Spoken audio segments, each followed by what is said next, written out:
Salut à tous, aujourd'hui on se trouve pour une nouvelle vidéo. On va parler de Joao Félix. Allez, c'est parti. Tout d'abord, Joao Félix, jeune prodige de Benfica, du centre de formation. Il explose très rapidement avec Benfica. Il gagne d'ailleurs le championnat et tout. Et du coup, ça va attirer les grands clubs durant la première saison. Mais il reste. Et puis après, il s'en va.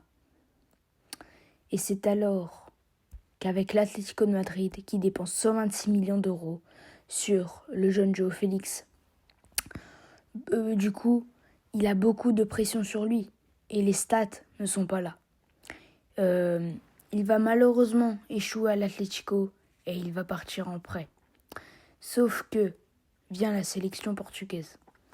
Il fait des très bons débuts, notamment en Ligue des Nations, mais il n'arrive pas à collaborer avec Cristiano Ronaldo. Mais il fait quand même des bonnes prestations. En 2019, il remportera la Ligue des Nations, comme en 2025, la Ligue des Nations. Celui en fait 2 dans la poche. Ça fait toujours des petits trophées avec la sélection. Du coup, il performe bien, il fait des performances, mais il n'est pas constant. Et c'est là où arrivent les prêts. Chelsea. Été 2022, il part à Chelsea en prêt. Chelsea a l'habitude d'acheter beaucoup de joueurs, du coup, il mise beaucoup sur lui. Il fait des premiers matchs pas convaincants. Il a été mis sur le banc, après il repart sur le terrain, toujours pas convaincant. Et c'est là où il part vers un nouveau prêt. Barcelone.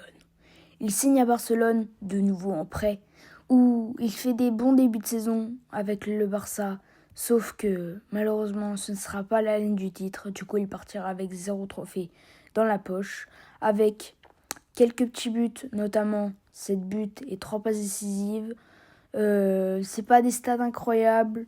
Le début de saison avait très bien commencé, mais pourtant les stats n'ont pas été présentes durant toute la saison et c'est reparti en prêt.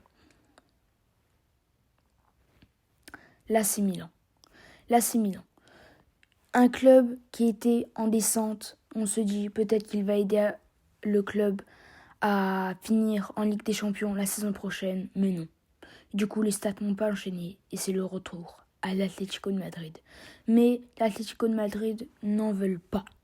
Du coup, c'est pour ça que beaucoup de rumeurs parlent de Joao Félix, le retour de Benfica.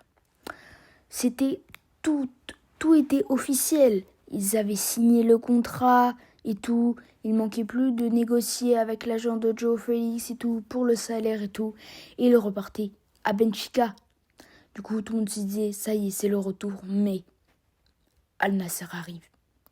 Il décide du jour au lendemain de signer Al Nassr. Les dirigeants saoudiens l'achètent et on se dit, ça va être la chute. Ça va être la chute. Parce que déjà, si en Europe, il n'arrive pas à faire former, en Arabie, il va pas réussir. Il va juste gagner des millions d'euros et il va pas réussir. Voilà, c'est ce que tout le monde se disait. S'il ne réussit pas, ça prouve vraiment sa chute.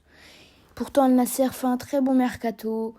Et on se dit, il va peut-être avoir la gloire avec Cristiano ou alors pas du tout. Personne ne savait. Et c'est là où les stats arrivent. Joao Félix, en 8 matchs, c'est 7 buts, une passe décisive. C'est des stats incroyables.